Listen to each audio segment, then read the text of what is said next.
Ladies and gentlemen, it is a great sadness that I cannot be with you to participate in and benefit from this conference on Islam and Muslims in the world today. However, I particularly wanted to take this opportunity to say a few words to preface the vitally important topics which you will be discussing over the next 2 days. I also wanted to express appreciation to the Prime Minister for making time before he steps down to organize this exchange of views by so senior and experienced a group of speakers. For more than 20 years now, I've been fascinated by the relationships between the Abrahamic faiths of Islam, Christianity, and Judaism. And this fascination stems partly from the particular interest I have in the ethnic, religious, and cultural diversity which makes up modern Britain. For me, this unity through diversity can represent a great richness and a great strength for our society. But my fascination has been leavened with a concern that while there is much which binds the children of Abraham together, there is also much which prevents us from coming closer. This concern has been steadily growing, and as long ago as 1993, some of you may recall that as its patron I gave a speech at the Oxford Centre for Islamic Studies in which I said, I believe wholeheartedly that the links between these two worlds matter more today than ever before, because the degree of misunderstanding between the Islamic and Western worlds remains dangerously high, and because the need for the two to live and work together in our increasingly interdependent world has never been greater. Well, ladies and gentlemen, I have rarely hoped more fervently to be proved wrong. Sadly, events have shown that there was at least some truth in my analysis. Despite advancing these thoughts nearly 15 years ago, however, I have never subscribed to the view that a so-called clash of civilizations is somehow inevitable. Indeed, I believe that by redoubling our efforts to promote tolerance and understanding, people at all levels of society can make all the difference. This, of course, is very easy to say, but I have a feeling that the doing may also be within our grasp. In fact, while many commentators have expressed reservations about the resurgence of spirituality around the world, I find this a profoundly heartening sign. I cannot claim to be qualified to interpret the sacred texts of any of the great faiths, that is, for those called and properly trained to be spiritual leaders. But I do think that there is great wisdom in the Arab proverb which says, what comes from the lips reaches the ears. What comes from the heart reaches the heart.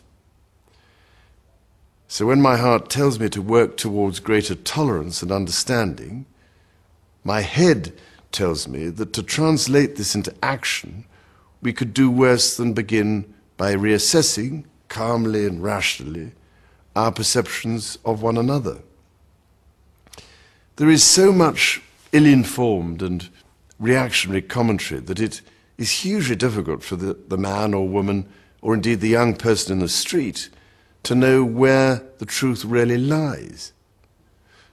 Western perceptions of Islam and Muslim perceptions of other faiths seem to me rather like the two ends of a balance. What affects one immediately and unavoidably affects the other. Ladies and gentlemen, I believe that resolving imbalance through balanced thoughts and balanced actions is an essential first step, and one which each and every one of us can take.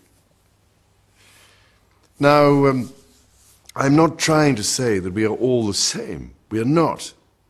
But when we think about it, we do share common values, and I have no doubt that this conference will enhance and enrich our understanding of them. As the Christian tradition teaches us, let brotherly love continue, "Be not forgetful to entertain strangers, for thereby some have entertained angels unawares." This text, which means so much to Christians, is based upon an episode in the life of Abraham, whose example is cherished also by Jews and Muslims. Our common values celebrate humility, greatness of soul, honor, magnanimity, and indeed hospitality. It is these values which define our worth and status as human beings, and which, when held in proper balance, manifest the harmony between mankind and the temporal order in which we live. Promoting greater understanding of our shared values in plain and simple terms seems to me another area where we could all make a valuable personal contribution. A third area in which I believe we all have a role to play is in educating those who confuse extremism and the norm. Extremism is, by definition, the exception. It is not the standard by which any informed judgment can be made. Tragically, extremism exists within every faith, within every culture and tradition, and none is immune from the devastating consequences which result from its confusion with the normal thoughts, words, and deeds of the overwhelming majority. But to confuse extremism with the norm is to ignore, in some cases perhaps deliberately, our common values. It is to be part of the problem, not part of the solution. By working together, we can move mountains. By working in opposition to each other, we simply create bigger mountains and cancel each other out, and worse. In all of this, I am struck by the great challenges which we must all face together. Perhaps the greatest of all is climate change, where common actions in each and every country are urgently required to protect the common inheritance that has been given to us by the Creator, by our Sustainer. And when we consider the sacred texts of Islam, Christianity, and Judaism, we find common themes of stewardship and justice towards the environment. If only the great Abrahamic faiths could work together from their sacred texts to stand on common ground and work towards the protection of our planet. Ladies and gentlemen, I do hope that the great minds and the wealth of practical experience gathered together in this room will be able to move the debate forward.